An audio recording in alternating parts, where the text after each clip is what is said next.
The border of the Kelvash Dominion was a quiet place.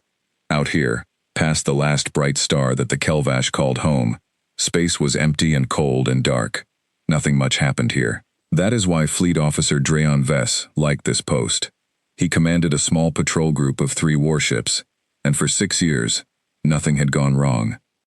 Then, on a morning that was not really a morning, since there is no sun in deep space, the sensors on his ship picked up something new.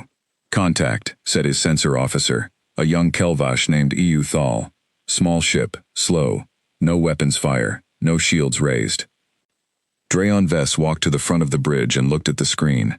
The ship on the screen was small, sleek, and gray. It did not look like a warship.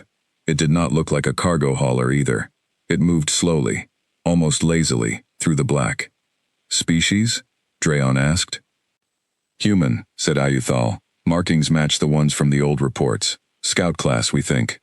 The word human made every Kelvash on the bridge go quiet for a moment. The Kelvash Dominion had only met humans twice before, both times briefly, both times far from here. The stories that came back from those meetings were strange. Humans were said to be soft-spoken and slow to anger, but also said to be the reason 3 other alien empires no longer existed as empires at all. Nobody knew the whole truth. Command had very few real facts. But everyone had heard rumors, and rumors are often stronger than facts. "Orders?" asked EU Thal. Drayon Vess thought about it. This was his sector. This was his call. A small, slow, unarmed human ship, deep inside Kelvash territory, moving without any escort or backup. It was either a foolish mistake by the humans, or it was bait. Drayon did not like either option. But he had a duty, and the ship was clearly weaker than his 3 warships combined. "Signal them to stop and power down," he said. "If they refuse, we disable their engines. Do not destroy the ship. Command will want it whole, and want prisoners if there are any aboard." The message was sent in the trade language that most species in this part of space understood. "Stop your ship. Power down your weapons. Prepare to be boarded." There was a pause. Then, to the surprise of everyone on the bridge, the human ship did exactly as it was told. Its engines went quiet. Its lights dimmed to standby. It floated in space like a leaf on still water, waiting. "That was fast," said EU Thal, sounding almost disappointed. "No fight at all." "Maybe they know they cannot win," said another officer, a broad-shouldered soldier named Corbell. 3 of our ships against 1 unarmed scout. Any sane captain would surrender." Drayon Vess said nothing, but a small worry sat in the back of his mind. In his experience, when an enemy surrendered too easily, it was either because they were truly beaten, or because they wanted you to think they were beaten. He had fought in 3 border skirmishes in his life, and the ones that went wrong were always the ones that looked the easiest at first. Still, orders were orders, and prizes were prizes. A captured human ship, especially one that gave up without a fight, would be worth a great deal to Kelvash intelligence. Drayon gave the order to send over a boarding party. The docking clamps locked onto the human ship's hull with a heavy clang that echoed through both vessels. 6 Kelvash soldiers in full armor moved through the connecting tube, weapons ready, prepared for anything. Drayon Vess did not go with them at first. He watched from his own bridge through the cameras on their armor, seeing what they saw. The inside of the human ship was strange. It was smaller than Drayon expected, with narrow corridors and soft lighting that felt almost gentle compared to the harsh white lights the Kelvash used on their own ships. There were no obvious traps, no hidden weapons, just simple metal walls, a few chairs, and screens covered in strange human writing. They found the crew in the main control room. There were only 4 of them, 2 men and 2 women, all dressed in plain gray uniforms with no decorations or rank markings that the Kelvash could easily read. They stood together, calm, hands raised but not shaking, faces without fear. This was the strangest part. In Drayon's experience, most captured crews, no matter the species, showed some sign of fear when armed soldiers pointed weapons at them. These 4 humans looked almost bored. One of them, a woman with short dark hair, even seemed to be examining the Kelvash armor with quiet curiosity, as if she were a scientist looking at a new kind of insect. "They are cooperating," reported the boarding party leader, a soldier named Fex Doran. "No resistance. They gave up their sidearms without being asked twice." "Bring them to the brig," Drayon ordered, And check the ship for any data cores, logs, anything useful. Command will want everything we can find." It took almost 2 hours for the search team to go through the small ship completely. They found very little in the way of weapons, a few personal sidearms, nothing that could damage a warship. What they did find was a large storage of data, most of it locked behind codes the Kelvash technicians could not break quickly. There was also something odd.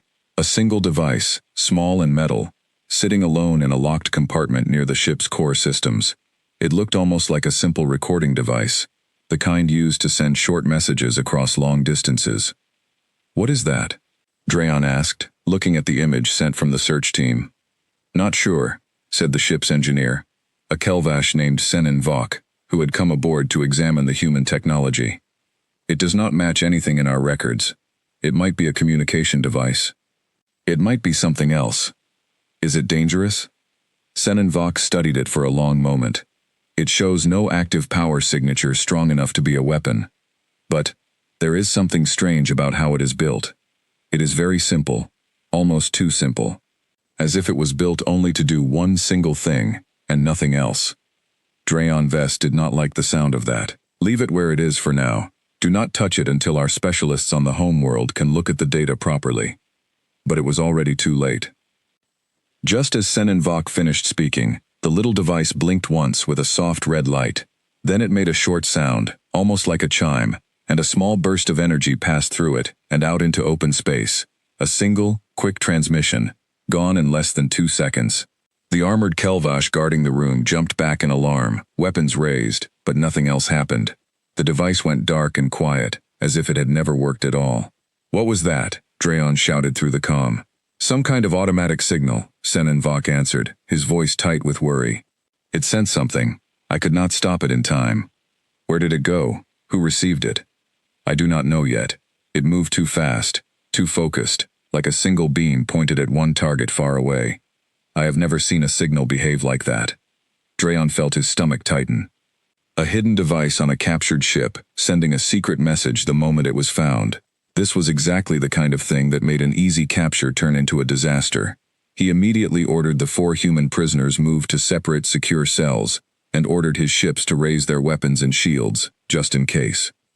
"Contact command," he told his communications officer. "Tell them we have captured a human scout ship and its crew, but the ship sent an unknown signal before we could stop it. Tell them we do not know who received it or what it means." The message went out across the long chain of relay stations that connected the border to the heart of Kelvash space. It would take some hours to reach the higher commanders, the ones who sat on the ruling council and decided matters of war and peace. Drayon Vest did not know it yet, but that single short message from a lonely human recording device was about to travel much farther and cause much more trouble than any weapon ever could. Back in the human ship's brig, the 4 prisoners sat quietly in their separate cells. The woman with short dark hair, whose name tag read only T. Reyes, looked calmly at the camera watching her. She did not smile. She did not speak. She simply waited, as if she already knew exactly how this would go. One of the guards, a young Kelvash soldier named EU Thal, who had been moved from patrol duty to prisoner watch, found this deeply unsettling. He had guarded prisoners before, pirates, smugglers, rebels from conquered worlds. All of them showed something: anger, fear, sadness, desperate pleading. These 4 humans showed nothing but quiet patience, like people waiting for a delayed transport ship rather than prisoners of war. "Why are you not afraid?" Ayuthal finally asked the woman, more out of nervous curiosity than any real duty. T. Reyes looked at him for a long moment before answering. "Should I be? You are a prisoner of the Kelvash Dominion. Your ship is captured. Your crew is in our hands." "I know," she said simply, "but that message already went out. That part is done now." Euthal felt a cold feeling crawl up his back. "What message? What did it say?" T. Reyes only looked at him, calm as still water, and said nothing more. Word of the strange event reached the desk of Fleet Admiral Corvith San, less than a day later. Corvith San was an old commander, one of the most respected leaders in the Kelvash military, a veteran of 3 wars against other species and countless smaller conflicts along the border. He had seen many strange things in his long life, but the report sitting in front of him now made him feel a discomfort he had not felt in years. A human scout ship, deep in Kelvash territory, offering almost no resistance, its crew calm to the point of strangeness, carrying a hidden device built for one single purpose, sending a single short message before being captured. Corvith San called for his intelligence officers immediately. "I want to know everything we have on human military behavior," he said. "Every report, every rumor, every scrap of data from the 2 times we made contact with them before. And I want the message decoded, now. Not next week. Now." His chief intelligence officer, a sharp and careful Kelvash named Miran Doth, worked through the night with her team, running the tiny burst of data through every decoding system they had. It was not encrypted in any way the Kelvash understood well. It seemed almost purposely simple, built to be picked up and understood by machines that were listening for it, rather than hidden from those who were not supposed to hear it. By morning, Miran Doth walked into Admiral Corvith San's office with a datapad in her shaking hands. "Admiral," she said, "we have decoded the message." "Well, what does it say?" Miran Doth hesitated before answering. "It is very short, only a few words, but—" "Admiral, I cross-referenced it with the old archive records from our second contact with the humans, the one from 30 years ago near the Threll system. There is a partial match." Corvith San felt the old, cold feeling of dread settle into his chest, the same feeling he remembered from his younger days on real battlefields. "Tell me what it says, Miran, all of it." Miran Doth read the words from the datapad, and as she spoke, the room seemed to grow colder. "It says, confirmed position, beginning countdown, send the fleet." For a long moment, Admiral Corvith San said nothing at all. He simply sat there, staring at the datapad, while outside his window the stars of Kelvash space shone on, calm and unaware of what might be coming toward them. "Admiral," Miran Doth said quietly, "should I wake the council?"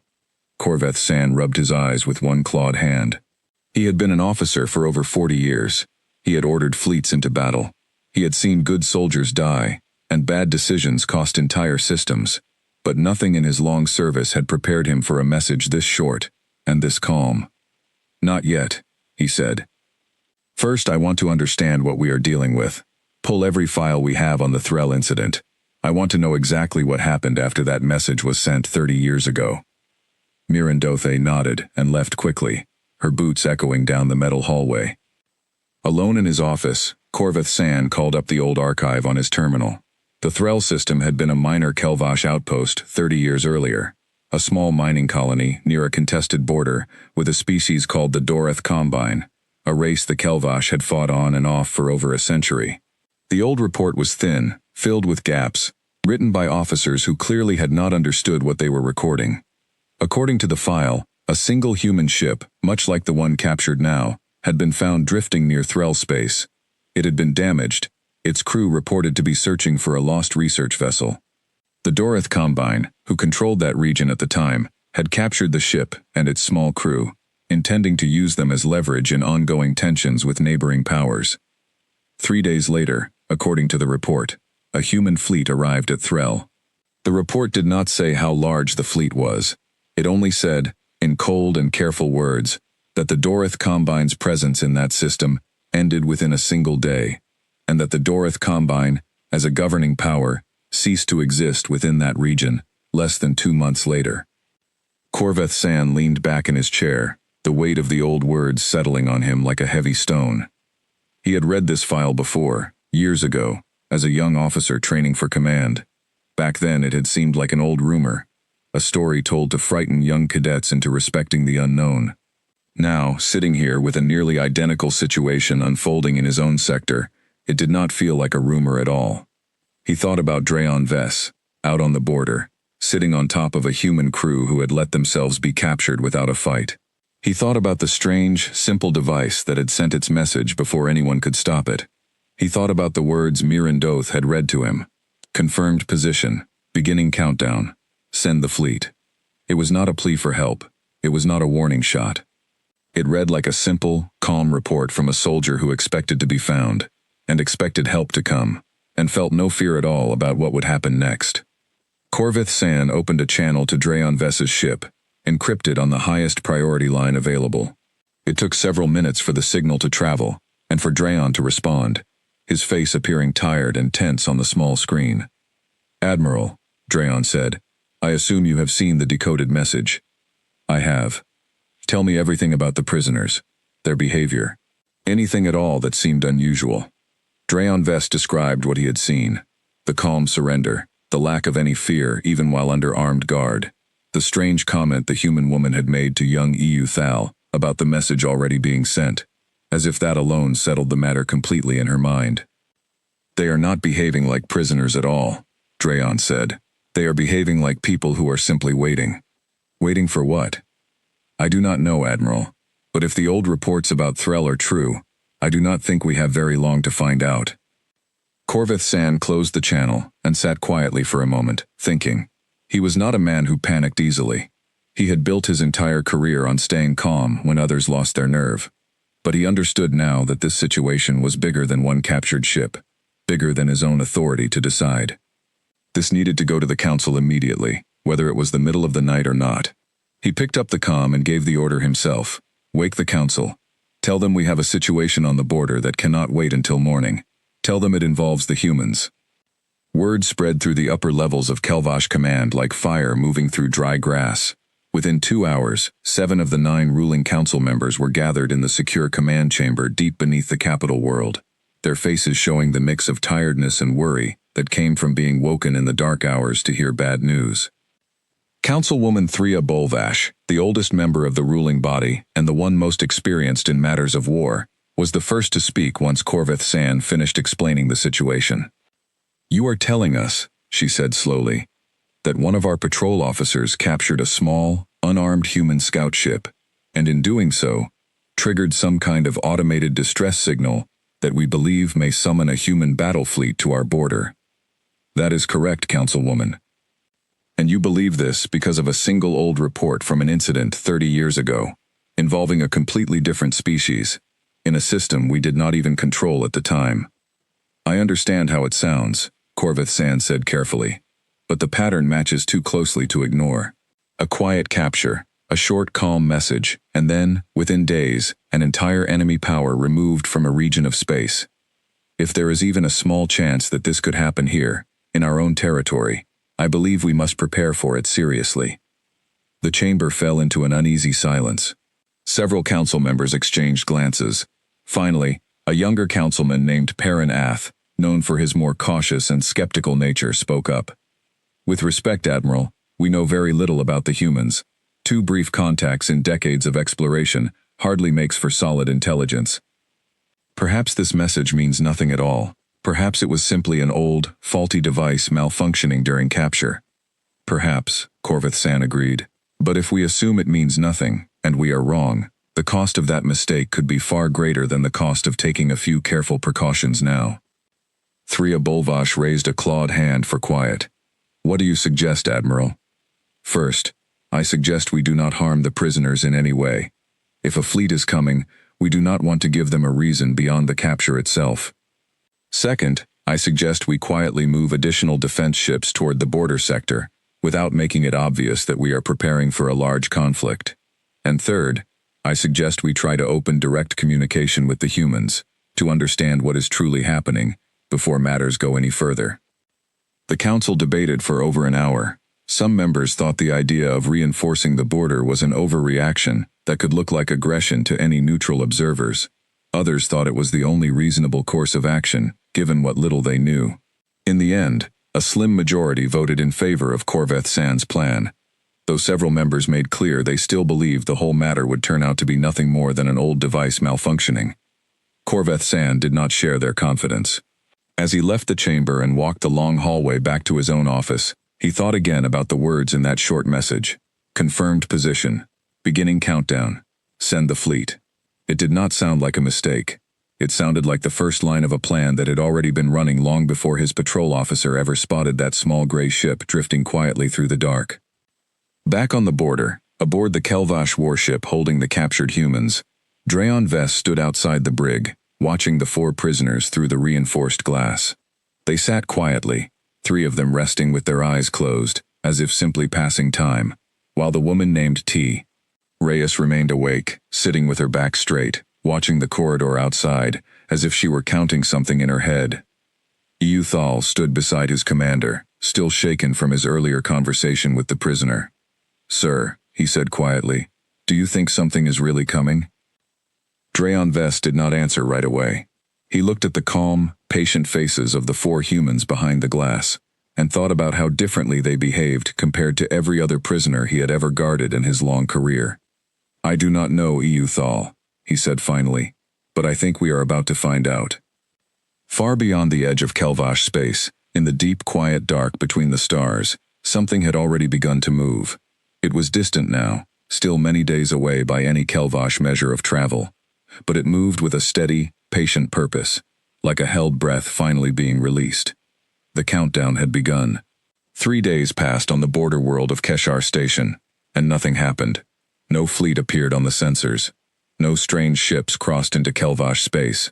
The stars stayed quiet, and slowly, the tension that had gripped Admiral Corvith Sand's command began to ease, just a little.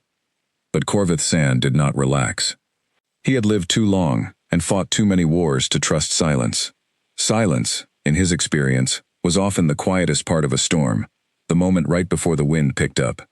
He ordered Drayon Vest to keep the captured human ship and its crew at Keshar Station, rather than moving them further into Kelvash territory.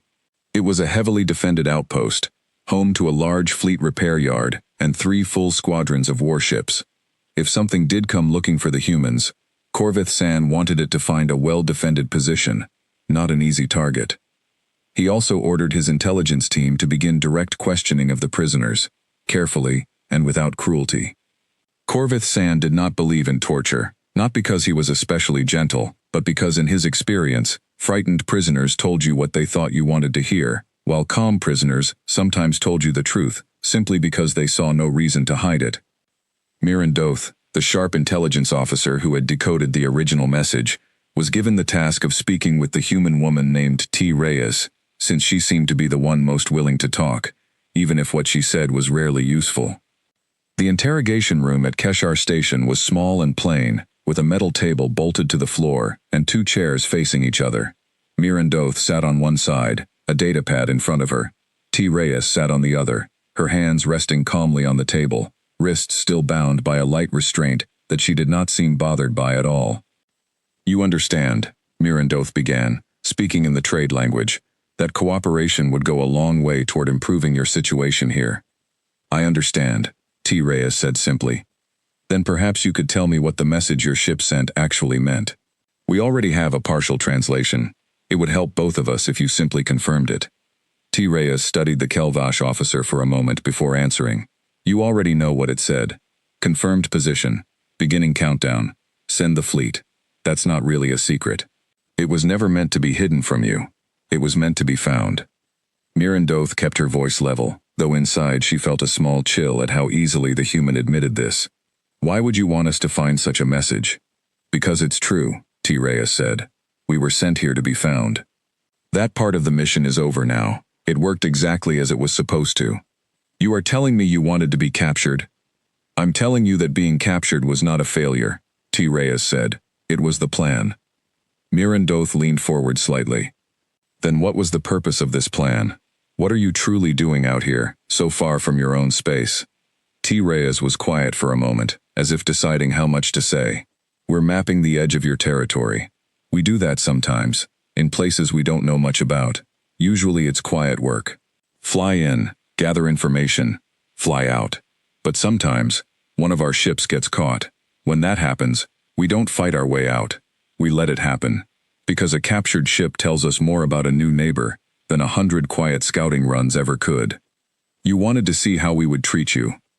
"That's part of it," T. Reyes admitted. "How you treat prisoners, how fast you respond, how your ships communicate, how your officers make decisions under pressure. All of that becomes data, and now that data is on its way home, along with everything else." Mirandoth felt her pulse quicken, though she kept her face calm. "And the fleet? The message said to send a fleet. Is that truly what will happen now?" T. Reyes's expression did not change. "I don't control that decision. That's made by people much higher up than me.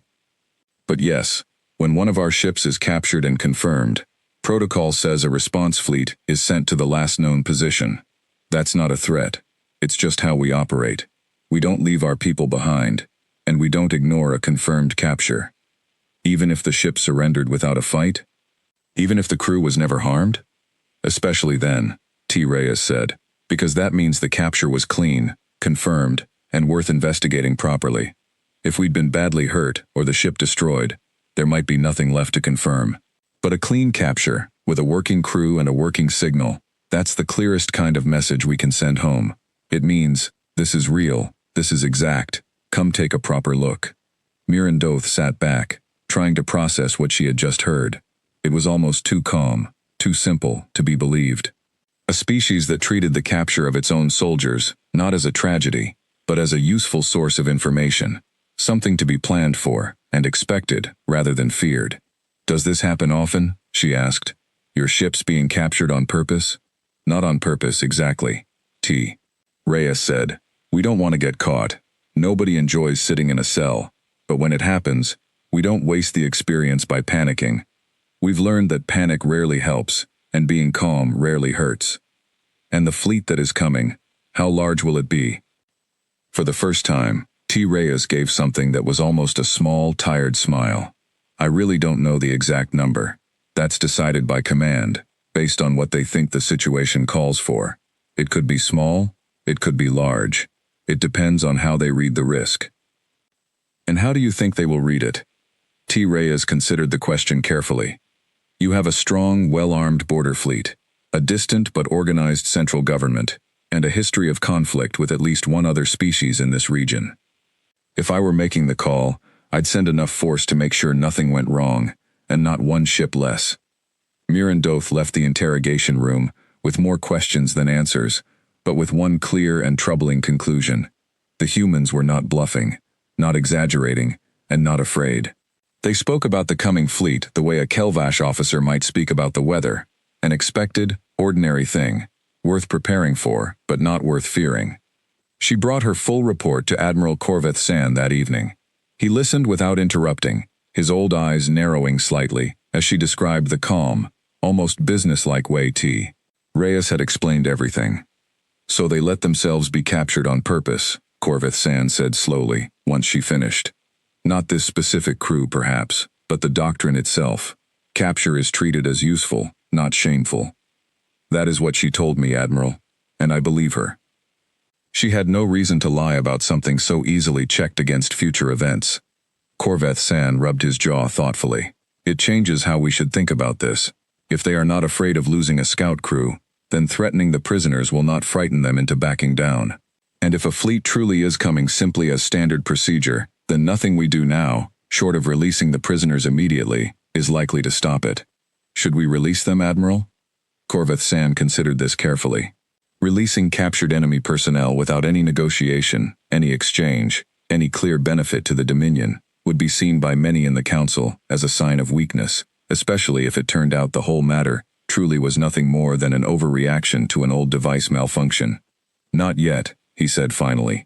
Not without more information, but we will treat them well. No harm, no unnecessary confinement beyond what is required for security. If a fleet does come, I want them to find their people unharmed and their treatment fair. That, at least, gives us some room to negotiate, rather than simply becoming the reason for a war. Over the following days, Corveth San quietly began moving pieces into place. He requested additional warships be transferred to the border sector, careful to frame the request to the Council as routine reinforcement rather than emergency preparation, to avoid causing wider panic. He ordered new sensor arrays installed at the edges of Kelvash space, near Keshar Station, hoping for early warning, if anything large did approach. He also ordered his engineers to study the strange little device that had sent the original message, hoping to learn more about its range, its power, and exactly how far its signal might have traveled. The device, it turned out, was more complicated than it first appeared.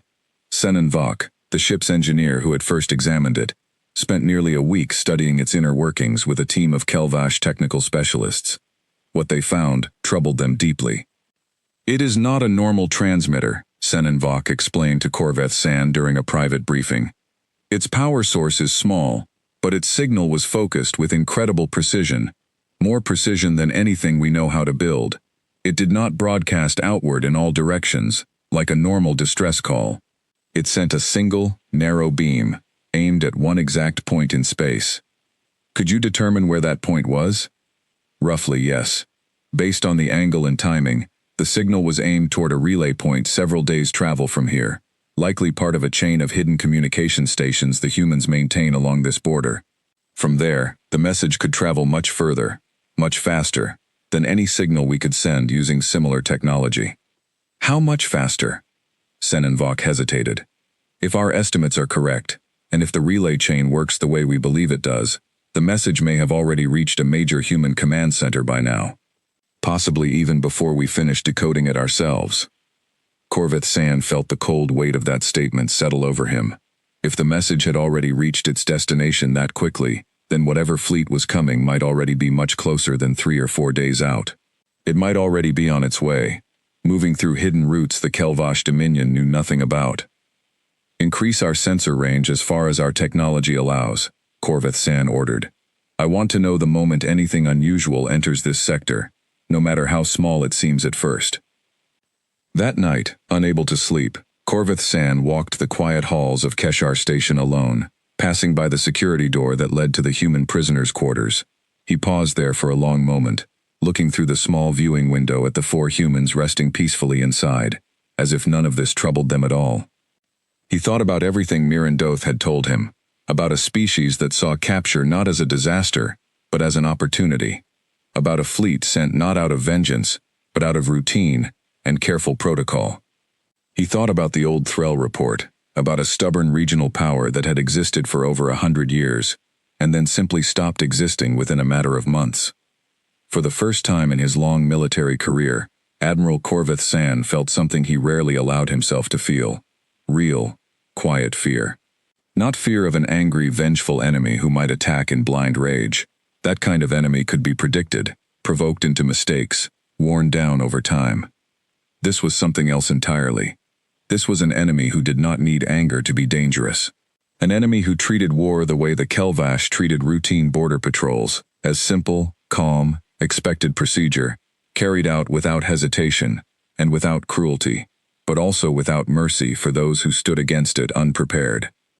Far beyond the edge of the Dominion's sensor range, in the deep quiet dark of unclaimed space, ships were already moving. They moved without haste, without wasted fuel, without the noise and heat signatures that would give away their position too early. They moved with the patience of a plan built long before this single mission had even begun, following a path laid out by officers who had studied border sectors like this one for years, waiting for exactly this kind of moment. Aboard the lead vessel of that quiet, approaching group, a woman sat reviewing data with the same calm focus that T.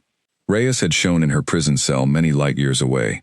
She looked over the last confirmed position of the missing scout ship, cross-referenced it against known Kelvash patrol routes, and made a small, careful adjustment to the fleet's course. Confirmed, she said quietly to the officer beside her. Position matches the signal, proceeding as planned. Behind her, on the display, more ships appeared out of the dark, one by one, joining the slow, patient formation, each one falling silently into place, like pieces on a board that had already been set long before the game truly began.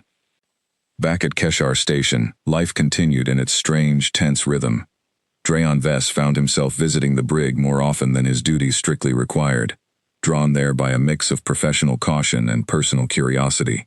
He wanted to understand the 4 humans in his custody, not as prisoners, but as puzzles he could not quite solve. One evening, he brought a simple meal to the human crew himself, rather than sending a junior guard, and used the excuse to speak with the ship's captain, a quiet, gray-haired man named Halden Cole, who had said very little since his capture. "Your crew seems calm," Drayon said, setting the tray down carefully. "Even your youngest officer has not shown fear once." Halden Cole accepted the food with a small nod of thanks. "We're trained for this, not just the flying part, the part where things go wrong too. Trained to be captured? Trained to handle whatever happens," Cole said. "Capture, damage, losing a crewmate, running out of supplies far from home. If you only train people for the mission going right, you end up with a crew that falls apart the moment it doesn't. We'd rather fall apart in a simulation, where it costs nothing, than fall apart out here, where it might cost lives. Drayon Vess considered this. It was not so different from Kelvash training in principle, though he suspected the details were very different indeed. Your officer, the woman, she told our intelligence officer that being captured was something like useful information for your people. Is that truly how you see it? Even now, sitting in a cell? Halden Cole was quiet for a moment, thinking, I won't pretend I enjoy sitting in a cell, Commander. Nobody does. But I trust the people who trained me, and I trust the process we follow. If something goes wrong, there's a plan for it. If we're overdue, there's a plan for that too. Knowing that helps more than you might think. Fear grows biggest in the space where there's no plan at all. And if that plan means a fleet of your people invading our space? It's not an invasion, Cole said calmly. It's a recovery and verification mission. Standard protocol, when a scout ship goes dark under suspicious circumstances. They'll come, they'll confirm what happened to us, and depending on what they find, they'll decide what happens next. That part isn't up to me, and honestly, it isn't fully up to them either. It depends a great deal on how we've been treated, and what your side does next. Drayon Vess frowned slightly. You are saying our own actions now will shape what your fleet decides to do. I'm saying it always does, Cole replied. We're not looking for a fight for its own sake. Nobody wins anything worth having that way. But we don't ignore our people either. If you treat us fairly, that becomes part of the record too, and it matters more than you might expect. It was a strange kind of comfort, Drayon thought, as he left the brig that night. The idea that simple decency now might soften whatever was coming later. He was not entirely sure he believed it, but he found himself hoping it was true all the same. Meanwhile, far above Keshar Station, the newly reinforced Kelvash fleet continued to gather. Additional cruisers arrived quietly over the following days, their captains briefed only in general terms about heightened border tension, most of them unaware of the true reason behind the sudden buildup. Admiral Corvith San kept the full details limited to a small circle of trusted officers, wary of causing wider panic across the Dominion before there was anything solid to act on. Councilwoman Thria Bolvash visited Keshar Station personally during this time, arriving with a small escort to see the situation with her own eyes, rather than rely only on distant reports. She toured the new defensive positions, reviewed the sensor upgrades, and finally requested to see the captured human ship for herself. Standing in the small, quiet vessel, running one clawed hand along its smooth interior walls, she turned to Corvith San, with an expression he had rarely seen on her, something close to unease. It is such a small thing, she said quietly, to have caused so much worry. Size has little to do with danger, Councilwoman, Corvith San replied. A single spark can burn down a forest, if the conditions are right. Thria Bolvash nodded slowly, her eyes lingering on the strange, simple technology around her. Do you truly believe a fleet is coming, Admiral? I believe we would be foolish not to prepare as though one were, he said. Whether it arrives in 3 days or 3 weeks, whether it is small or vast, I would rather stand ready and find I did not need to, than stand unready and discover too late that I did. She was quiet for a long moment, before finally nodding again. Then continue your preparations, Admiral. You will have the Council's full support, quietly, for as long as this takes. It was, Corvith San thought as she left, the closest thing to reassurance he was likely to get. He returned to his command post and looked once more at the growing formation of Kelvash warships, now gathered near Keshar Station, a fleet built not out of aggression, but out of careful, patient fear. Somewhere out in the dark, unseen and unheard, another fleet moved steadily closer, carrying with it none of that same fear at all. Late that night, Mirandoth returned to the interrogation room one final time, alone, without her usual datapad or recording equipment. She simply wanted to speak with T. Reyes as one thinking being to another, without the weight of official duty pressing on every word. May I ask you something? Mirandoth said, sitting down across from the human woman. That is not part of my report? T. Reyes studied her for a moment, then gave a small nod. Go ahead. Are you afraid of what is coming? Not for your people. For yourself. For your crew, sitting here in a cell, so far from home. T. Reyes considered the question seriously, longer than she had considered any question so far. A little, she admitted. Not because I think we'll be harmed. You've treated us fairly. better than some might have. I'm not afraid of you, Mirren. I think I understand that now. Then what troubles you? I don't like being the reason something bad might happen to people who are only doing their jobs, T. Reyes said quietly. Your officer, Dreon Vess, he was following procedure. Your admiral is clearly trying to do the right thing. None of you asked for this. None of you chose it. I didn't choose to be found here either. Not exactly. But I know what happens next. And I know it isn't fully in anyone's hands anymore. Not mine. Not yours. Not even your admiral's. Mirren Doth sat with that for a moment. Then what would you ask of us, if you could ask anything at all? Keep doing what you're doing, T. Reyes said simply. Stay calm. Stay fair. Don't give anyone a reason to think the worst. That's the only thing that ever really changes how these things end. Mirren Doth left the room that night with no new intelligence to report, no useful data for her files, nothing that would satisfy the Council's endless demand for facts and numbers. But she carried something else back with her instead, a quiet unease that sat heavier than any report ever could. The growing certainty that whatever was coming toward Keshar Station was not something that could be stopped by strength alone, and that the only thing standing between a simple misunderstanding and a terrible mistake was the patience and decency of ordinary people on both sides, trying their best in a situation none of them had chosen. She did not sleep well that night. Neither, she suspected, did anyone else at Keshar Station. On the 9th day since the capture of the human scout ship, the new sensor arrays at the edge of Kelvash space picked up something that made every technician on duty go still. Admiral, came the urgent call over Corvith San's private channel. You need to see this immediately. Corvith San arrived at the main sensor control room within minutes, still adjusting his uniform from where he had been resting. The room was full of quiet, tense activity. Officers moving between screens, checking and rechecking numbers that did not seem to want to make sense. Report, Corvith San said, standing behind the lead sensor technician, a careful young officer named Bexa Doln. Multiple contacts, Admiral, large ones. They just appeared on our long-range sensors, but the readings are strange. It's as if they were already there, moving very slowly, very quietly, and only now crossed into range where we could detect their movement clearly. How many ships? Bexa Doln hesitated. That's the strange part, Admiral. The sensors keep giving us different numbers. Sometimes we read 12 large contacts. Sometimes 15. Once we read only 8. It's as if something about their hulls is confusing our instruments. Corvith San frowned, leaning closer to the display. The dots on the screen were faint, oddly shaped, flickering in and out like candles in a strong wind. Could this be some kind of interference? A sensor malfunction? We checked our equipment 3 times, Admiral. Everything reads as functioning correctly. The problem isn't with our sensors, it's with whatever we're looking at. I believe their ships are using some kind of technology to make themselves harder to track precisely, some kind of concealment that our systems weren't built to see through cleanly. Distance, speed, direction?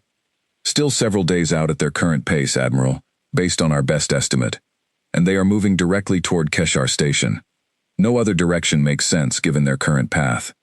Corvith San stood quietly for a long moment, watching the flickering, uncertain dots on the screen. After 9 days of careful preparation, after quiet reinforcements and careful diplomacy with the Council, the moment he had feared, and half hoped would never come, was finally here. Sound a quiet alert across the fleet, he said. No panic, no wide broadcast. I want every ship captain informed personally, through secure channels only. Full readiness, but no visible change in our posture that an outside observer might notice. Yes, Admiral. And send word to the Council. Tell them the situation we discussed is no longer theoretical. Word reached the Council chamber within the hour, and this time, there was no debate about whether the threat was real. The flickering, uncertain readings on the long-range sensors were enough to convince even the most skeptical members, including young Councilman Perrin Ath, who had originally dismissed the entire matter as an overreaction. How many ships do we currently have ready at Keshar Station? Threa Bolvash asked during the emergency session, her voice steady despite the tension in the room. 18 warships of various classes, Corvith San answered, speaking through a secure video link from the station itself. Including the 3 that made the original capture, plus 15 additional vessels moved into position over the past 9 days. And the incoming force? How large do we believe it to be? Uncertain, Councilwoman. Our sensors give inconsistent readings, somewhere between 8 and 15 large contacts. Though there could be smaller support vessels our instruments are not detecting at all. Given what little we understand about human military doctrine, I believe we should assume the higher number, and account for ships we cannot yet see. Paranath, pale but composed, spoke up from his seat. Admiral, is 18 ships enough to hold Keshar Station against a force of that size? Corveth Sand considered his answer carefully before speaking. Councilman, I do not know. We have almost no reliable data on human ship capability in direct combat. What we do know suggests their technology may be considerably more advanced than our own in certain areas, particularly stealth and long-range detection, based on how difficult their approaching fleet is proving to track clearly. I would be lying if I said I was confident in a purely military solution to this situation. The chamber grew quiet at that admission. It was rare for Corveth San, a man known throughout the Dominion for his steady confidence, to speak so plainly about uncertainty. Then what do you recommend? Thria Bolvash asked. I recommend we prepare our defenses fully, but I also recommend we attempt direct contact with the incoming fleet the moment it is within communication range.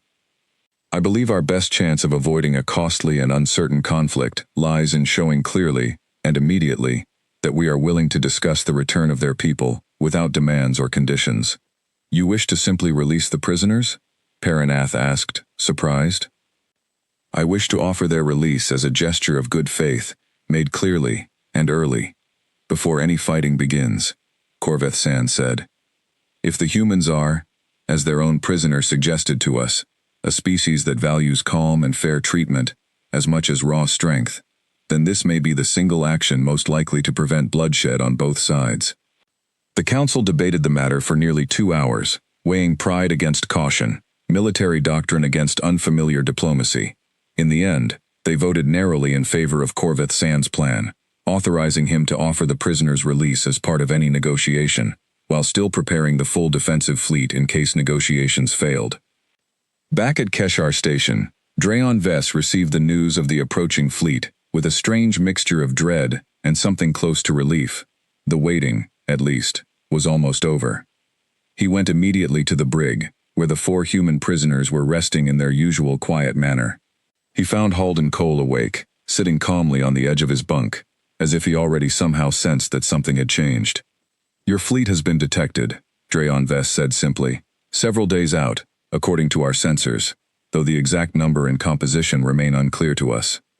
Halden Cole nodded slowly, showing no surprise at all. That sounds about right for the timeline. You are not surprised. I expected it around now, give or take a day or two, Cole admitted. The relay signal has a fairly predictable travel time, and fleet mobilization usually follows a standard pattern, once a capture is confirmed. Drayon Vess studied the human captain carefully. Admiral Corveth San intends to offer your release, and the release of your crew, as a gesture toward avoiding conflict. I wanted you to know this before it happens, so that you might understand it is a genuine offer, not a trick. For the first time since his capture, something like real emotion crossed Halden Cole's face, a flicker of quiet gratitude beneath his usual calm composure. That's a wise decision on your admiral's part. I mean that sincerely, Commander. It matters more than you probably realize. Will it be enough to stop your fleet from attacking? Cole considered the question honestly. I can't promise you that, Commander. The decision isn't mine to make, and I don't know exactly who's leading that fleet or what their full orders are. But I can tell you this. Fair treatment and an early, honest offer of release will absolutely be taken into account. It won't guarantee peace, but it gives peace a real chance, which is more than most first encounters ever get. Drayon Vess nodded slowly, feeling, despite everything, a small measure of hope settle over him. He left the brig and made his way to the command deck, where preparations for the coming days continued at a steady, careful pace. 3 more days passed in tense anticipation. The Kelvash fleet at Keshar Station completed its full defensive posture, ships arranged in careful formation around the station, weapons systems checked and rechecked, crews briefed as thoroughly as possible given the enormous uncertainty they faced. Admiral Corveth San personally oversaw every detail, sleeping only in short bursts, driven by the weight of responsibility resting on his shoulders. On the 12th day since the original capture, the sensors at Keshar Station finally locked onto clear, stable readings.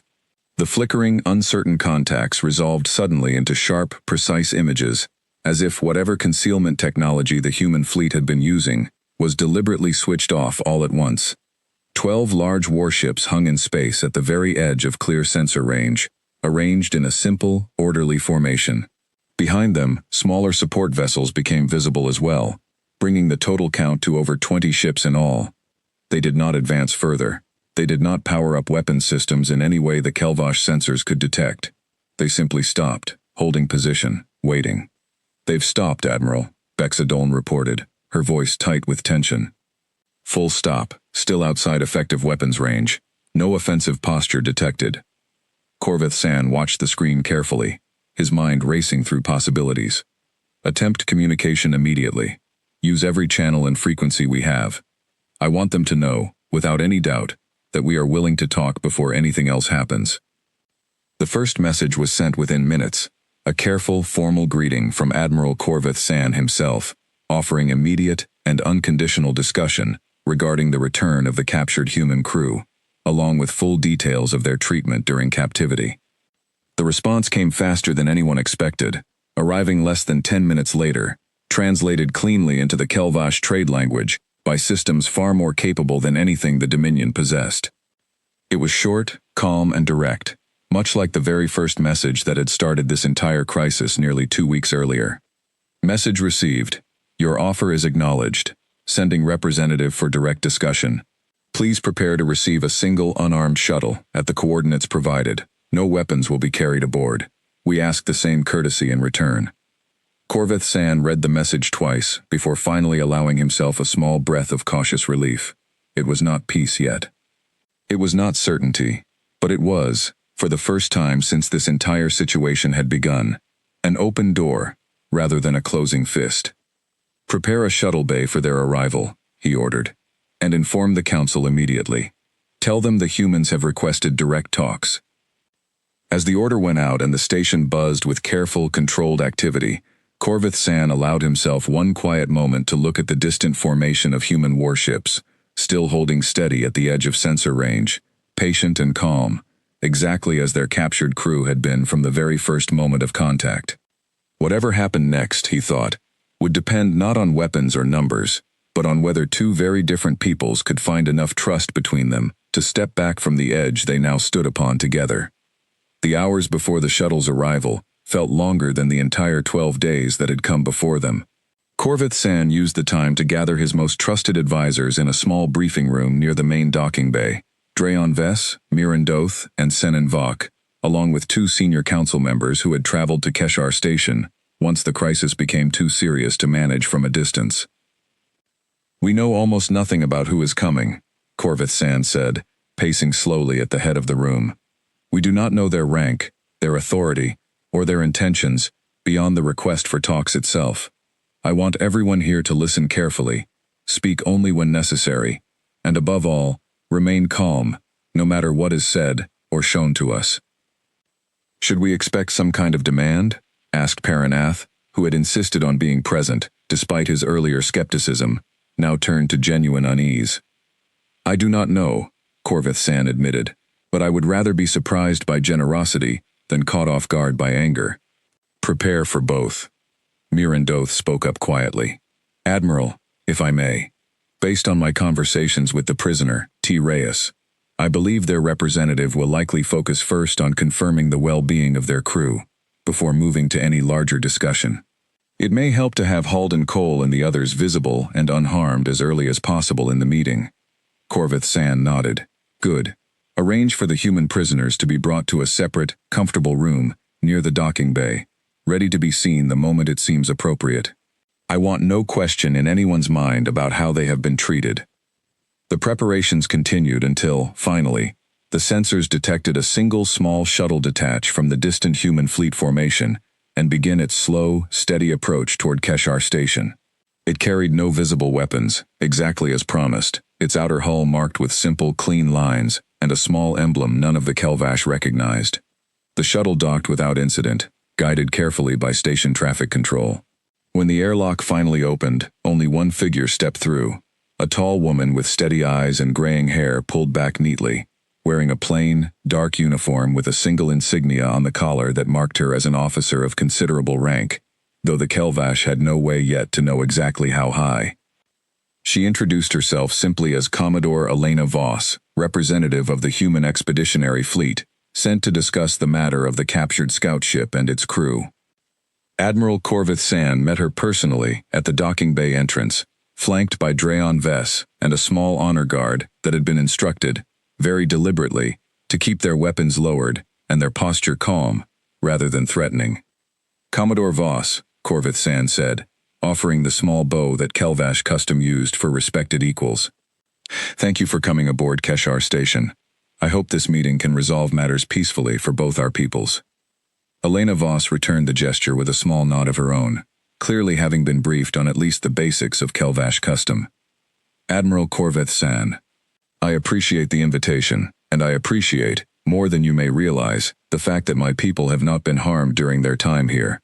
They have been treated with the same respect we would offer any captured personnel under our laws," Corvith San said. "I would like you to see that for yourself, if you are willing." Voss agreed immediately, and within minutes, she was led to the quiet room, where Halden Cole and his crew waited. The reunion, though brief and professional, carried a warmth that even the watching Kelvash officers could sense clearly. Cole gave his Commodore a short, precise report on their treatment, confirming everything Corvith San had already promised, and Voss listened carefully, nodding at each point. "Thank you, Captain," she said finally. "You and your crew have done exactly as trained. That will be noted." Turning back to Corvith San, her expression grew more serious, though not unkind. "Admiral, I would like to speak with you privately now, if that is agreeable. I believe there are things we both need to understand clearly before this matter can be properly resolved." Corvith San led her to a private conference room, dismissing all but Drayon Vess and Miran Doth, who remained as witnesses and translators of custom, rather than active participants. Once the door closed, Elena Voss took a seat across from the Admiral and folded her hands calmly on the table. "I will be direct, Admiral, because I believe that serves us both better than careful diplomatic language," she began. "My fleet was sent here under standing orders that activate automatically whenever a scout ship's capture is confirmed through our recovery protocol. Those orders exist for a simple reason. We have learned, through difficult experience, that leaving a captured crew unaddressed, or responding too slowly, sends a dangerous signal to any power watching from the shadows. It invites further testing of our boundaries. So we respond quickly, and we respond with enough strength to make clear that such testing carries real cost." "I understand," Corvith San said carefully, "and I want to be equally direct in return. My officer's capture of your scout ship was standard border procedure, nothing more. There was no intention of provocation, and once the situation became clear to us, every effort was made to treat your people fairly and to seek peaceful resolution at the earliest opportunity." Voss studied him for a long moment, her sharp eyes seeming to weigh every word carefully. "That much is clear to me already, Admiral, and I want you to know it matters. My crew's treatment here was better than in several other first encounters we've had with unfamiliar powers. That fact alone has already shaped my own recommendation to my command." "Your recommendation?" "That this matter be resolved through dialogue, not force," Voss said simply. "I do not believe conflict serves either of our peoples here. You made a reasonable, defensible decision based on limited information, and once informed, you acted with restraint and decency. That is not the profile of an aggressive threat. It is the profile of a cautious neighbor who deserves the chance to become something better than a stranger." Corvith San felt something loosen in his chest that had been tight for nearly 2 weeks. "Then you believe peace is possible?" "I believe it is likely, Admiral, though the final decision rests with my superiors, just as I imagine larger decisions rest with your council rather than with you alone. But my report will recommend full withdrawal of the fleet once my crew is safely returned, along with a proposal to open formal, careful communication between our two peoples going forward." It was, Corvith San thought, more than he had dared hope for even a day earlier. Yet something in her measured tone told him this was not quite the end of the matter, that there remained something more she wished to say. "There is one more thing, Admiral," Voss continued, confirming his instinct. I would ask that you understand something about my people, something that may help avoid future misunderstandings between us. We do not seek conflict, and we value peace deeply, perhaps more than most species realize. But when one of our own is taken, we respond, every time, without exception, regardless of the size or strength of whoever holds them. It is not a threat, Admiral. It is simply who we have chosen to be. I hope, in time, you will come to see it not as something to fear, but as something you can rely upon, should our two peoples ever need to stand together against a greater danger. Corveth San considered her words carefully, understanding now that the true lesson of these past 12 days was not a warning about human strength alone, but an invitation, however cautious, toward a very different kind of future. I will remember that, Commodore, he said quietly, and I believe my council will as well. The formal arrangements were finalized within a few short hours. Halden Cole and his crew, along with T. Reyes, were escorted personally by Dreon Vess back to the docking bay, where a small crowd of Kelvash officers had gathered, some out of duty, others simply out of a quiet curiosity to witness the moment firsthand. Before boarding the shuttle that would carry her home, T. Reyes paused and turned back toward Dreon Vess, who had guarded her with careful respect throughout her captivity. Thank you, she said simply, for treating us the way you did. Not every commander would have. Dreon Vess inclined his head slightly. You told me once that being captured was not a failure for your people. I confess, I did not fully understand what you meant until now. I think perhaps I do. A little, at last. It was never really about us, she said. It was about showing your people something true, before anything worse could happen, because of a misunderstanding.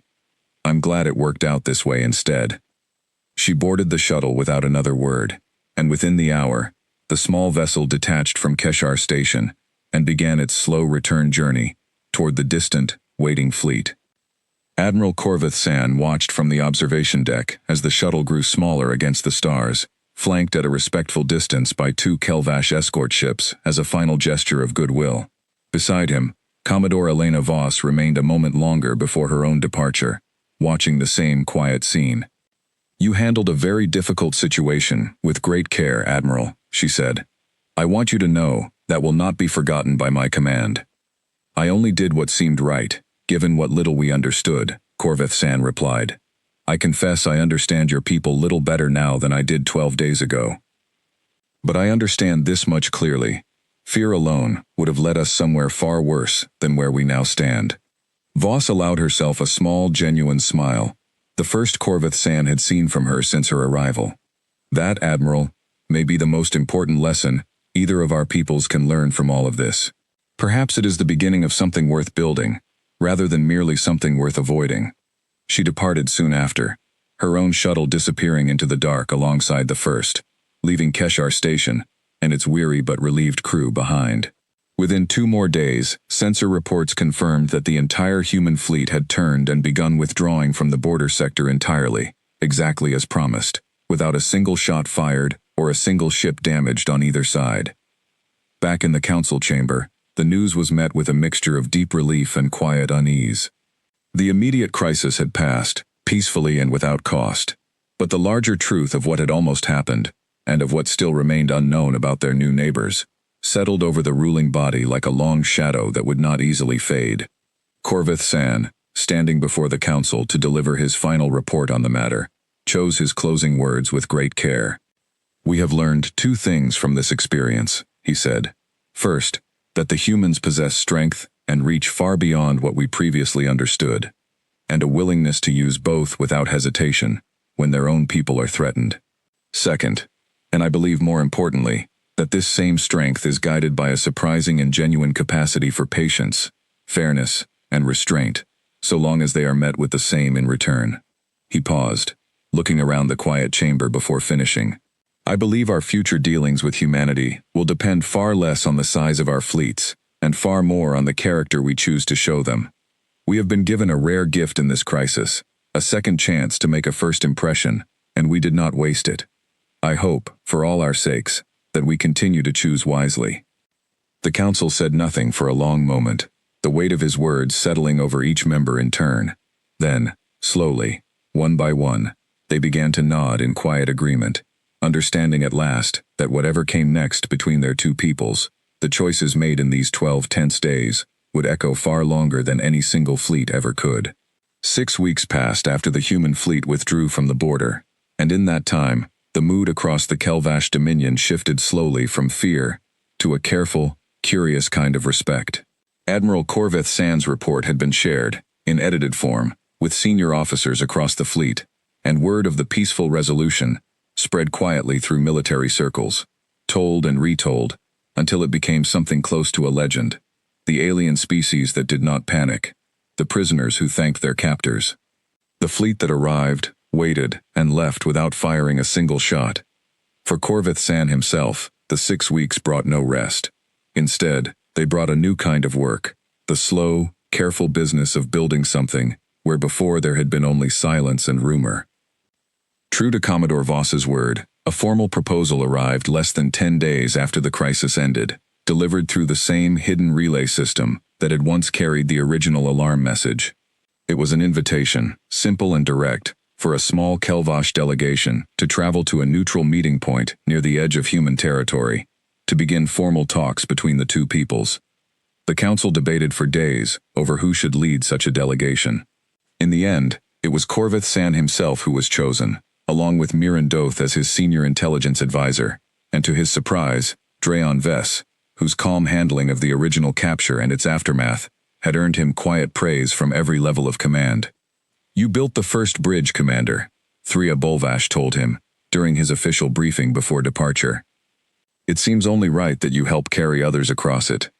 The journey to the meeting point took nearly 3 weeks aboard a fast Kelvash courier ship, escorted at a respectful distance by 2 small human vessels that arrived to guide them through the final approach. Dreon Vess found himself staring out at the strange, quiet efficiency of the human ships as they traveled, noting how little wasted motion there seemed to be in anything the humans did, whether in conversation or in the simple act of flying a ship through open space. The meeting station itself was modest by human standards, a mid-sized outpost built specifically for exactly this kind of careful, early contact between unfamiliar peoples. Commodore Elena Voss met them personally at the docking bay, along with several other human officials Corveth Sand had not met before, including an older man, introduced simply as Ambassador Reyes. Dreon Vess blinked at the name. "Reyes," he said carefully. "Are you related to the officer named T. Reyes, who served aboard the captured scout ship?" The ambassador smiled, a warm and genuine expression that put Dreon oddly at ease. Her father, actually. Small fleet, in some ways. "She told me a great deal about her time aboard your station, Commander. Mostly good things, which I understand is not always how these situations end. She was treated as well as we knew how," Dreon said. "I am glad to hear it mattered." "It mattered a great deal," Ambassador Reyes said. "More than you may realize." Over the following days, formal talks began in earnest. The two sides exchanged careful, limited information about their histories, their technologies, and their goals, each side working to build a foundation of trust, without giving away more than seemed wise so early in the relationship. Corveth Sand found himself particularly interested in understanding the doctrine that had so nearly led to conflict between their peoples, the standing order that sent a fleet automatically whenever a scout ship was confirmed captured.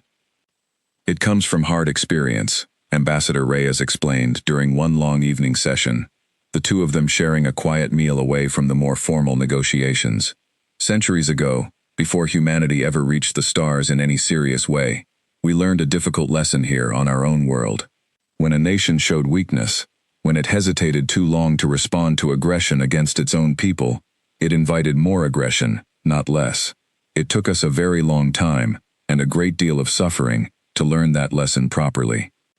And so you built a doctrine that responds instantly, without hesitation, no matter the cost," Corveth Sand said. "Not without thought," Reyes corrected gently. "But without unnecessary delay, yes. When we finally reached the stars and began meeting other species, we carried that lesson with us. Some encounters went poorly at first, exactly the way ours nearly did with your people. A few went very poorly indeed, before either side fully understood the other. But we've also learned, slowly, that responding with strength does not have to mean responding with cruelty." That lesson took even longer to learn than the first one, and I suspect we are still learning it now. Corvith San considered this carefully.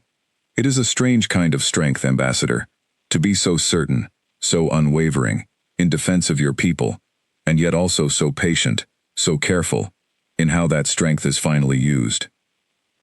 I would say it is the only kind of strength worth having, Reyes replied.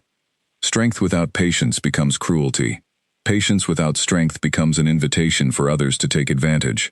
We try, not always successfully, to hold both at once. The formal talks concluded after nearly a month, resulting in a careful, limited agreement between the Kelvash Dominion and the human government, establishing official communication channels, basic trade discussions, and a shared commitment to avoid future misunderstandings through direct, early contact, rather than assumption and fear. It was not a full alliance, not yet, but it was a foundation, carefully built, upon which something larger might eventually grow. Corvith San and his delegation returned home to a dominion eager for news, and for a time, it seemed the crisis that had once threatened to bring war between two great powers had instead become the unlikely beginning of a careful, growing friendship. That fragile peace was tested again far sooner than anyone expected. 3 months after the Kelvash delegation returned from human space, a new threat emerged along a different section of the Dominion's border, far from Keshar Station, but well known to Kelvash military planners. The Skalth Ascendancy, a militant power that had clashed with the Kelvash Dominion twice before in smaller border conflicts, began massing ships along a contested stretch of space, rich in valuable resources both sides had long argued over. Word reached Corvith San, now promoted to oversee a wider stretch of border defense following his handling of the human crisis, that Skalth scouts had been probing deeper into Kelvash territory than ever before, testing defenses in ways that suggested a larger operation being prepared. They believe we are weakened, Corvith San said grimly, reviewing the reports with his senior staff. Word of our near conflict with the humans has clearly spread. The Skalth may believe we spent our strength preparing for a war that never came, leaving us vulnerable now. Do we have the ships to hold this border if they attack in force? Asked one of his officers. Corvith San studied the deployment maps carefully. The Kelvash fleet, still recovering from the costly reinforcement of Keshar Station months earlier, was stretched thin across multiple contested sectors. Barely, he admitted. If the Skalth commit their full strength, we may hold for a time, but at a terrible cost, and there is no guarantee of victory. It was Mirandoth, now serving as his chief intelligence advisor across the wider border command, who raised the idea that Corvith San himself had been hesitant to consider. Admiral, she said carefully, we now have an open communication channel with the humans. Given the goodwill built during our recent talks, is it possible they might be willing to assist, even informally, if the situation grows dire? Corvith San considered this for a long moment. Asking for help from a species his people had so nearly gone to war with only months earlier felt strange, almost uncomfortable, a reversal of everything that crisis had once represented. And yet, the careful, patient friendship built during those long weeks of talks had been genuine, not merely diplomatic performance. Send a message through the official channel, he decided finally. Explain the situation honestly, make no demands, and expect nothing in return beyond what they choose freely to offer. But let them know what we face. The message went out through the same relay system that had once carried a very different kind of warning. This time, instead of a countdown toward conflict, it carried an honest request for understanding, and perhaps, if fortune allowed, for aid. The response came back within 2 days, far faster than Corvith San had expected, carrying a tone entirely different from the calm, careful caution of the earlier crisis. Understood.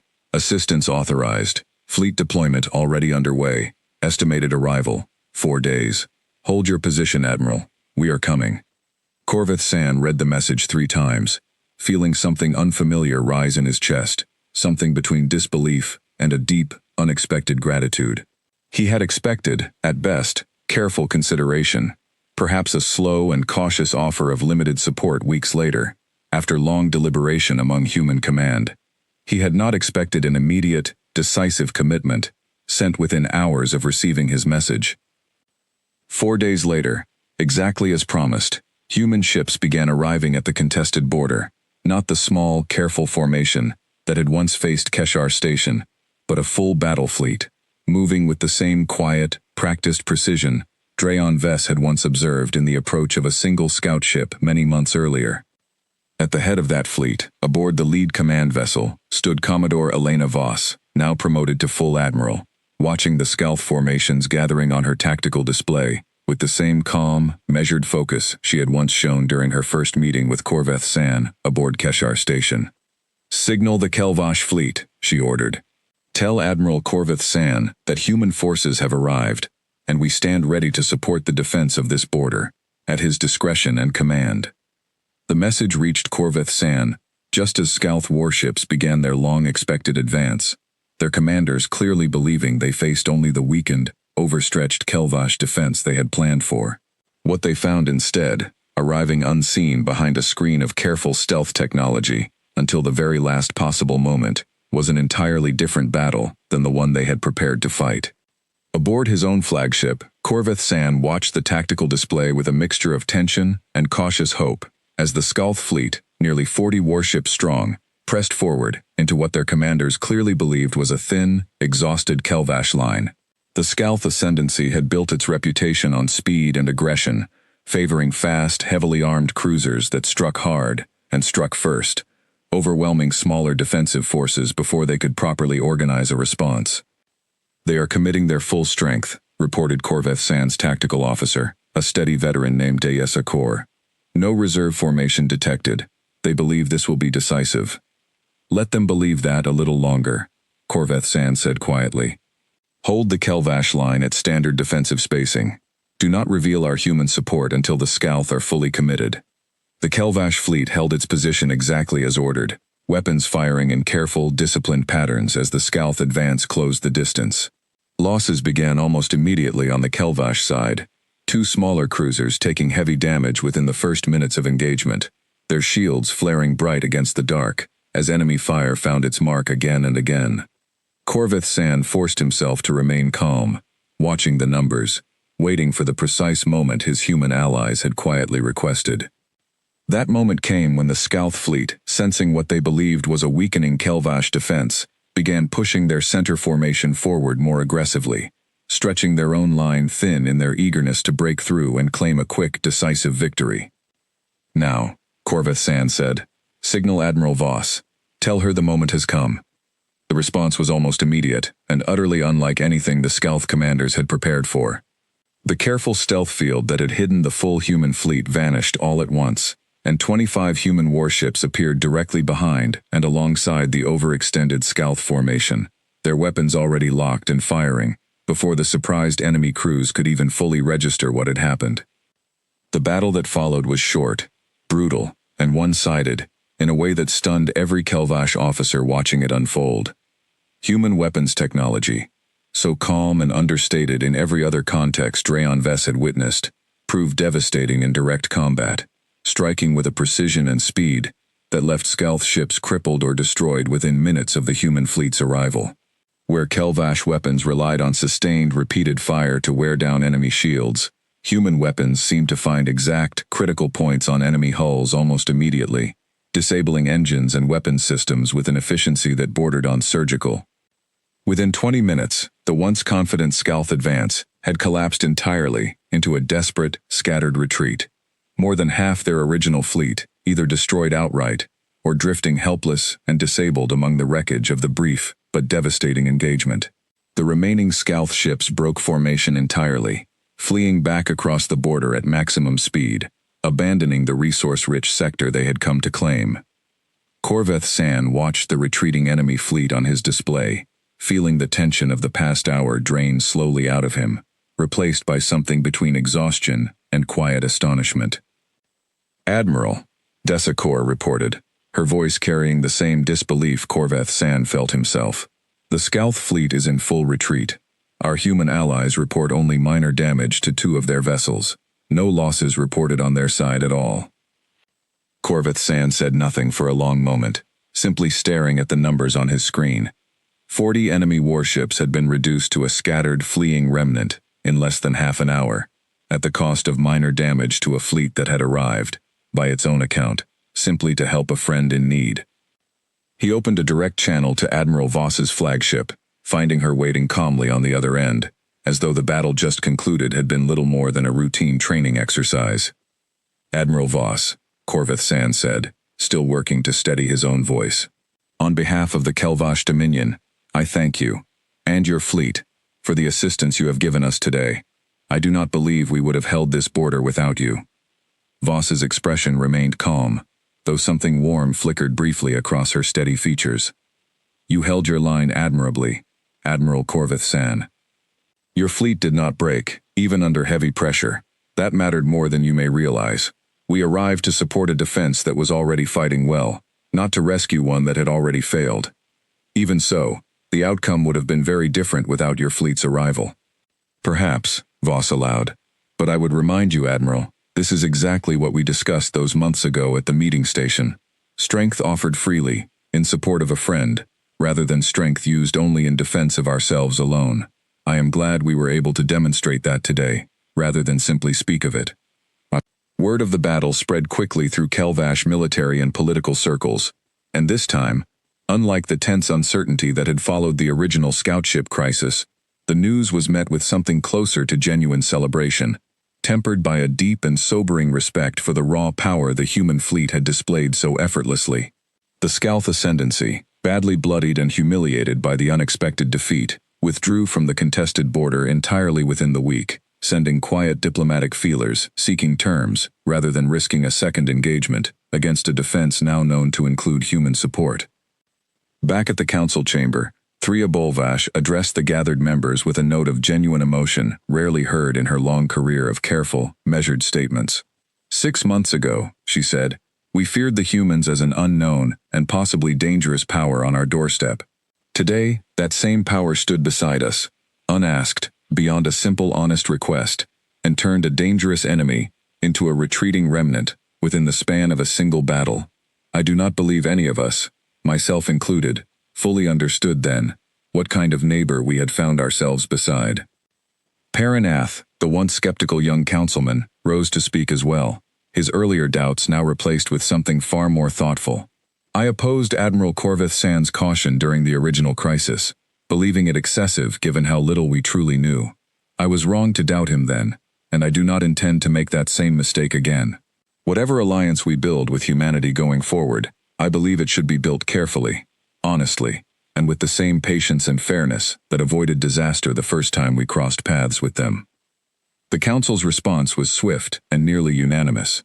Formal negotiations toward a full mutual defense agreement between the Kelvash Dominion and the human government began within weeks, built upon the fragile trust first established during those tense 12 days at Keshar Station, and now strengthened immeasurably by the shared victory against the Scalth Ascendancy. For Corvith San, the days following the battle brought a strange, quiet reflection. He thought often of the small, calm scout ship that had first brought humanity into his life, of the 4 unafraid prisoners who had waited so patiently in his brig, and of the single short message that had once filled his command with dread. Confirmed position, beginning countdown. Send the fleet. He understood now, in a way he could not have those many months earlier, that the message had never truly been a threat at all. It had simply been a promise, one that humanity had now kept twice over, first in careful restraint, and now in decisive, generous strength. Drayon Vess, now serving as Corvith San's permanent liaison officer for all matters concerning humanity, found himself aboard Admiral Voss's flagship a week after the battle, assisting with the exchange of damaged ship reports and coordinating the careful process of returning salvaged Scalth wreckage to Kelvash territory for study. It was there, quite unexpectedly, that he encountered a familiar face among the human crew. "Commander Vess," came a voice from behind him, and he turned to find T. Reyes standing in the corridor, now wearing the insignia of a full lieutenant, rather than the plain uniform she had worn as a scout crew member many months earlier. "Lieutenant Reyes," he said, genuinely pleased, "I did not expect to see you again so soon, or in such different circumstances. I requested assignment to this fleet once word came through about the situation on your border," she admitted. "I wanted to see how things turned out, I suppose, and I wanted to see whether the calm we found aboard your station all those months ago was truly who your people are, or simply how you behaved under careful watch. And what have you decided? Draon asked. Reyes considered the question seriously, glancing briefly toward the observation window, where the last of the Scalth wreckage still drifted quietly among the stars. I think it was real, she said finally. I think your admiral held his line today, not because he had no choice, but because he chose to trust an uncertain ally, rather than abandon a difficult position. That's not something you can fake under pressure, Commander. I've seen enough fear and enough courage now to tell the difference. Draon Vess found himself smiling, an expression that felt strange but welcome after the long tension of recent months. Perhaps, Lieutenant, our two peoples have more in common than either of us first believed.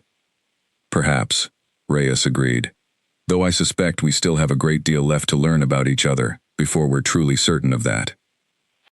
Outside the viewport, the quiet dark between the stars stretched on, holding within it countless unknown dangers, and now, for the first time, the beginnings of a genuine and hard-won friendship between two very different peoples, who had almost gone to war over nothing more than a small, calm scout ship and a single misunderstood message. 1 year after the small gray scout ship first drifted quietly into Kelvash space, Admiral Corvith San stood aboard a newly built joint command station, hovering at the exact border where Kelvash and human territory now officially met. The station itself was a symbol of everything that had changed since that tense first encounter. Half its architecture built in the practical, sturdy style favored by Kelvash engineers, half built in the sleek, efficient style humans preferred. The two halves joined together at a central hall, where representatives of both peoples now worked side by side every day. The full mutual defense and cooperation treaty between the Kelvash Dominion and the human government had been signed 6 months earlier, following nearly a year of careful negotiation, built upon the trust first established during the scout ship crisis, and strengthened decisively by the battle against the Scalth ascendancy. It was not a perfect agreement. There were still many things each side did not fully understand about the other, still cultural misunderstandings that occasionally caused friction, still careful limits on what technology and information each side was willing to share so early in the relationship. But it was real, and it was working. And for Corvith San, standing now at the edge of a partnership he could not have imagined 2 years earlier, that felt like more than enough. He had been invited to the station today for a special occasion, the official commissioning of a new joint patrol fleet, crewed by both Kelvash and human officers, tasked with defending the shared border regions that had once been a source of such fear and uncertainty. Admiral Elena Voss, now serving as the senior human liaison for the entire border command, stood beside him as the ceremony began, both of them watching as the newly formed fleet's ships powered up their engines in unified formation for the very first time. It is a strange thing, Corvith San said quietly, watching the ships align in perfect coordination, despite the very different technology and traditions each fleet had brought to the arrangement. 2 years ago, I feared a fleet exactly like this one.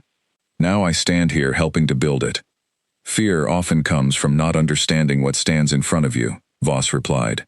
Once you understand it, sometimes it becomes something else entirely. Not always, but sometimes.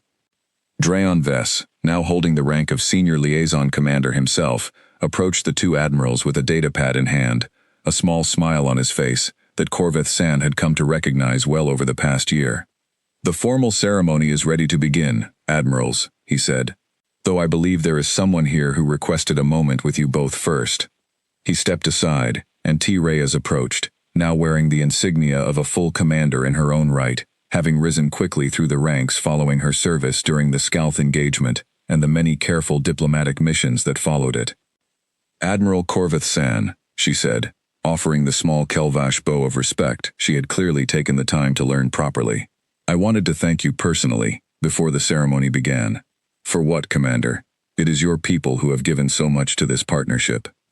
For treating 4 frightened strangers with decency, back when you had every reason and every excuse not to, she said simply. I've thought about it often, this past year, how differently things might have gone if your first instinct had been fear instead of fairness. I don't think either of our peoples fully understands yet how close we came to a very different outcome. Corvith San considered her words carefully, remembering the tense, uncertain days of that first crisis, the fear that had gripped his command, and the careful choices that had, in the end, led them here instead of to war. I confess, Commander, that fairness did not come easily in those first days. It came from caution, as much as from kindness, and no small amount of good fortune. Perhaps, Reyes said, but it came, and that is what mattered in the end. Not every species we've encountered has managed that first step so well. I think you should know that your Dominion's name is spoken of with real respect back home now, Admiral. Not as a former threat, but as an example other new neighbors are sometimes measured against. It was, Corvith Sand thought, a strange kind of legacy to have earned, though not an unwelcome one. He turned his attention back to the ceremony, as the joint fleet completed its final formation checks, Kelvash and human ships moving together in careful, practiced coordination, a sight that would have seemed impossible to imagine only 2 years earlier. The commissioning ceremony itself was brief but meaningful, marked by formal speeches from both Corvith San and Voss, followed by the traditional Kelvash blessing for new fleets, adapted respectfully to include elements of human naval tradition as well. As the ceremony concluded and the new joint fleet moved out on its first patrol together, Corvith San found himself alone for a moment at the station's main observation window, watching the combined formation grow smaller against the stars. He thought back, as he often did during quiet moments like this, to the very beginning of it all, a small, unarmed scout ship drifting quietly through Kelvash space, offering no resistance, its crew calm, even under armed guard, and a single strange device that had sent one short, simple message before anyone could stop it. Confirmed position, beginning countdown. Send the fleet. At the time, those words had filled him with a dread he had rarely felt in his long military career, the fear of an unknown power whose true strength and intentions remained frustratingly unclear. He understood now, with the benefit of 2 years of hard-won experience, that the message had never truly been a threat at all, not in the way he had first feared. It had been something closer to a promise, a simple statement of fact about a people who did not abandon their own, who responded to danger not with hesitation, but with calm, decisive action, and who valued fairness and restraint just as deeply as they valued strength. He thought, too, of how easily that first encounter could have gone differently, if Drayon Vess had ordered the scout ship destroyed rather than captured, if the prisoners had been treated harshly rather than fairly, if the Council had chosen fear and aggression over careful patience during those tense 12 days at Keshar Station. Any one of those choices, made differently, might have led not to the partnership now patrolling peacefully beyond his window, but to a war that could have cost both peoples far more than either could easily afford to lose. It was a sobering thought, and one Corvith San carried with him deliberately, a quiet reminder of just how fragile the beginning of any new relationship between strangers could truly be, and how much depended on the simple, difficult choice to meet fear with patience rather than aggression. Elena Voss joined him at the window, following his gaze out toward the departing fleet. "You look thoughtful, Admiral." "I was remembering how this all began," Corvith San said. "A small ship, a short message. A great deal of fear, on both sides I imagine, though your people hid it better than mine did." Voss allowed herself a small, knowing smile. "We were afraid too, Admiral, in our own way. Every first contact carries that risk, no matter how calm we try to appear. The difference, I think, is simply choosing not to let that fear make the decisions for us. A difficult thing to manage, in the moment." "Yes," Voss agreed, "but clearly not impossible, given where we now stand." They stood together in comfortable silence for a while longer, watching the joint fleet disappear gradually into the vast dark beyond the station, a small symbol of a much larger, still uncertain future being built one careful, patient choice at a time. Word of the successful partnership between the Kelvash Dominion and humanity spread slowly across the wider region of contested space over the following months, carried through trade routes and diplomatic channels to the ears of other powers who had, until now, known humanity only through distant rumor and half-believed stories. Some of those powers, wary and uncertain, began cautiously reaching out themselves, hoping to establish the same kind of careful, fair first contact that had so nearly gone wrong for the Kelvash, but had ultimately led to something far better than either side could have built alone.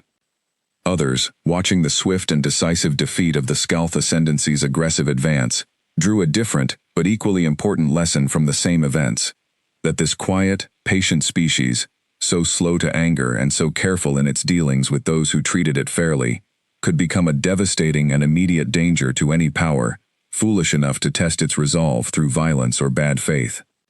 It became, in time, a kind of quiet wisdom, repeated among the many species who eventually came to know humanity across that stretch of contested space. A simple lesson learned the hard way, by more than one power, before the Kelvash Dominion had ever encountered its first human scout ship. Treat them with fairness, and you may find no better friend among the stars. Threaten what belongs to them, and you may find no more patient, nor more thorough, opponent in the galaxy. Aboard the new Joint Command Station, long after the ceremony had ended and the crowds had dispersed, Drayon Vess stood once more at the same observation window where Corveth San and Voss had spoken earlier, watching the quiet stars stretch endlessly beyond the station's reinforced glass. Beside him, T. Reyes had lingered as well, in no particular hurry to depart before her own ship's scheduled return to human space. "Do you ever wonder," Drayon asked quietly, "how differently things might have gone, if that first message had never been received clearly, or if my own instincts on that first day had been different?" Reyes considered the question for a long moment before answering. "Sometimes," she admitted, "but I try not to dwell on it too long. What matters, I think, is not the disaster that almost happened, but the partnership that actually did. We can't go back and change how carefully or how carelessly that first day might have unfolded. We can only choose, every day after, to keep building on the better outcome we were lucky enough to find instead." Drayon Vess nodded slowly, finding a quiet comfort in her words. "Then perhaps that is the true lesson of all this, in the end. Not the fear of that first message, nor the strength of the fleet that followed it, but simply the choice, made again and again by ordinary people on both sides, to meet uncertainty with patience rather than panic." "Perhaps," Reyes agreed, a small, warm smile crossing her face as she looked out at the same quiet stars. "Or, perhaps it's simpler than that. Perhaps it's just what happens when two peoples, however different, finally take the time to actually see each other clearly, instead of only fearing what they don't yet understand." Outside the window, the stars continued their slow, silent turning, indifferent to the fears and hopes of any single species that lived among them, while far below, the newly commissioned joint fleet moved steadily onward into the dark, carrying with it the fragile, hard-won beginning of a friendship that neither the Kelvash Dominion nor humanity would ever again take for granted. Several weeks later, Corveth San received an unusual invitation, one that surprised him more than almost anything else that had happened since the crisis began 2 years earlier. It came directly from Ambassador Reyes, requesting that the Admiral travel to human space itself, not for formal negotiations this time, but simply to see, firsthand, the world where humanity had first learned the hard lessons that shaped its doctrine of swift and patient strength. Corveth San accepted, curious despite himself, and made the long journey aboard a human transport ship, escorted by Drayon Vess, who had by now become something close to an expert on human customs and behavior. The journey took several weeks, carrying them deep into territory no Kelvash officer had ever personally visited before. What Corveth San found there surprised him in ways he had not expected. Human space was vast, filled with worlds of every description, some crowded with billions of people, others quiet, and carefully preserved as living monuments to older times. He was taken, at his own request, to visit one such preserved site, a quiet green world, far from any major population center, where Ambassador Reyes walked with him slowly, along a path lined with old stone markers. "This is where it began, in a sense," Reyes explained. "Not our species entirely, but the lesson our doctrine is built upon, a very old conflict, long before we ever left our home star, when hesitation cost us more than any of us could bear to lose again. We keep places like this quiet and simple, not to celebrate war, but to remember why we chose the path we did afterward." Corveth San studied the old markers carefully, unable to read the ancient human script carved into them, but understanding, in a way that needed no translation, the weight of memory such a place clearly carried. "You built an entire doctrine of strength from a single hard lesson." "Not a single lesson," Reyes corrected gently. "Many, over a very long time. But yes, in essence, that is close to true. We learned, slowly, and at great cost, that a people unwilling to defend what matters to them invites others to take it. And we learned, just as slowly, that strength used carelessly creates only more enemies, more grief, more reasons for the next terrible lesson to repeat itself. It took us a long time to hold both truths together properly. And you believe you have finally managed it? Reyes considered the question honestly. I believe we manage it more often than we fail at it now. I don't think any people, however old or however careful, ever manages it perfectly.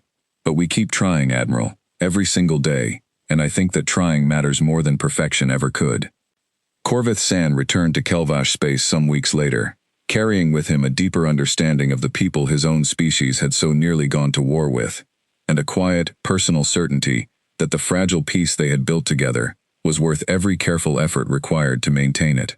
He shared much of what he had learned with the Council upon his return, and slowly, over the following months, formal cultural and scientific exchange programs began between the two peoples, small steps that built, one by one, into something far larger and more lasting than either side could have imagined during those first tense days at Keshar Station. Years later, long after Corvith San had retired from active command, and Drayon Vess had risen to lead the joint border fleet himself, historians on both sides would look back on the strange, tense beginning of the Kelvash-human partnership as a turning point, studied carefully by many other species, who later encountered humanity for the first time. The story was told often, in different versions, and with different details emphasized depending on who told it, but the core of it remained the same in every telling. A small, unarmed scout ship, captured without a fight, and a single short message that had once made an entire empire's commanders panic, not because of what it threatened, but because of what it promised to a people who had learned, long ago and at great cost, never to leave their own behind. That promise, kept not through anger or vengeance but through careful, patient strength, became in time the foundation of one of the most enduring alliances in that entire stretch of contested space. A quiet reminder to every new power who encountered it, that fear, however natural in the face of the unknown, was rarely the wisest place to begin. Patience, fairness, and the simple willingness to see a stranger clearly before judging them proved instead to be the beginning of something worth far more than any fleet, however powerful, could ever offer on its own. And somewhere out among those same quiet, endless stars, new scout ships still moved silently through unfamiliar space, carrying small crews, trained to remain calm, no matter what they found, ready, as always, to be the first small step toward either conflict or friendship, depending entirely on how they were met by whoever found them first. On the day of his retirement ceremony, held quietly at the same joint command station where the first combined fleet had once launched on its maiden patrol, Corvith San was asked by a young Kelvash officer, newly assigned to border duty, what advice he might offer for dealing with unfamiliar powers who might one day be encountered along the ever-expanding edge of Kelvash space. Corvith San thought carefully before answering, remembering the small gray ship that had once drifted so quietly into his own patrol sector, the calm, unafraid prisoners who had waited so patiently in his brig, and the single short message that had once filled him with a dread he had never fully expected to overcome. "Do not assume the worst, simply because you do not yet understand," he said finally. "And do not mistake calm for weakness, nor patience for hesitation. The greatest dangers I have known in my long career were never the ones who shouted their strength loudest. They were always the quiet ones, who spoke softly, acted fairly, and meant, without exception, every single promise they made. Treat such people with the respect and honesty they offer you, and you may find, as we did, that the greatest danger you once feared becomes instead the closest friend you could have hoped to find among the stars." The young officer nodded slowly, carrying those words with her as she left to begin her own long service, along the same border, where it had all first begun. Behind her, Corvith San turned once more to the observation window, watching the joint fleet he had helped build continue its steady, patient patrol along the quiet, dark edge of two peoples' shared future, and allowed himself, at last, a small and well-earned moment of peace.